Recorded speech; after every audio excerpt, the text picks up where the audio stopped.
देखिए, ये जगविदित है। कल उत्तर प्रदेश सरकार के पर्यटन विभाग का एक कार्यक्रम पूरे जनपद भर की जो विधानसभाओं में विकास कार्य हुए हैं उनके शिलान्यास का और लोकार्पण लोकार्पण का कार्यक्रम रखा था।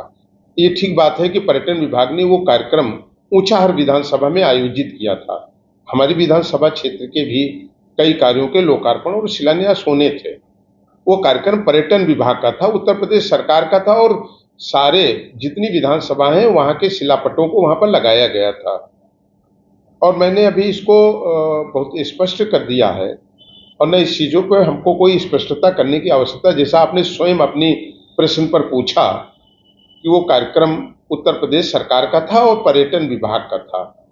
उस कार्यक्रम के आयोजक उत्तर प्रदेश सरकार और पर्यटन विभाग थी। सभी विधानसभाओं का उसमें लोकार्पण होना था और ये एक दलीय, सामाजिक और एक शिष्टाचार की कहीं न कहीं इस चीज़ का घोतक होता है कि अगर कोई आ रहा है किसी कार्यक्रम में, तो मैंने माननीय मंत्री जी को भी स्मृति चिन्ह दिया, मैंने वहाँ पर शांतनु महाराज जी को भी दिया, हमने वहाँ पर जो हमारे ब्लॉक प्रमुख थे दल बहादुर सिंह उनको भी भगवान राम की हमने स्मृति चिन्ह दिया।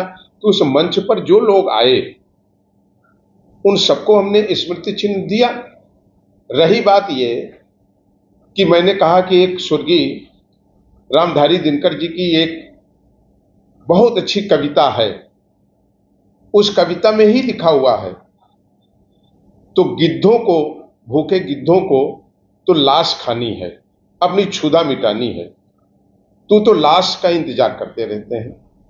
मनोज पांडे का जो जीवन है पूरा इस 30 साल में, उसको एक 10 साल के बच्चे से लेकर के एक 80 वर्ष के बुजुर्ग भी इस बात के गवाह हैं।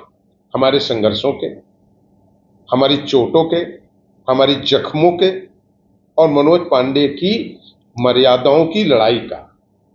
वो अमिट है और वो अमिट रहेगी।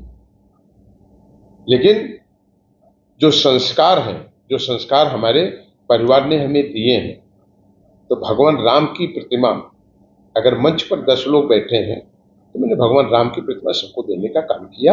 वो एक दलीय, मंची, एक शिष्टाचार का अंग है। नहीं, जब इस चीज को तो खुद भी आप जानते हैं और आप ही इस बात को कह रहे हैं कि जो कार्ड आपको मिला उसमें नाम नहीं था, जो मंच पे बैनर था उस पर नाम नहीं था, जो होल्डिंगें लगी थी उसमें नाम नहीं था। लेकिन जिले से अगर कोई निर्वाचित विधायक है, और मैंने कहा कि वो कार्यक्रम मेरा नहीं, पर्यटन विभाग का कार्यक्रम था, और पर्यटन विभाग के किसी सरकारी कार्यक्रम में या भारतीय जनता पार्टी के किसी दल के कार्यक्रम में अगर कोई व्यक्ति आता है, उसे बैठाने या हटाने की जिम्मेदारी मनोज पांडे की नहीं है। दल की मर्यादा, मंच की मंचीय मर्यादा, सामाजिक शिष्टाचार की मर्यादा, अगर कोई हमारे क्षेत्र में आएगा उसको रखना मनोज पांडे का काम है।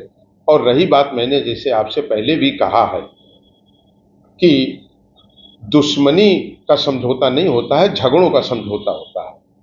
मनोज पांडे का इतिहास और भूगोल ये पूरा प्रदेश जानता है, पूरा जिला जानता है, और जो हमारी विचारधारा है उससे कभी इस जीवन में समझौता नहीं है।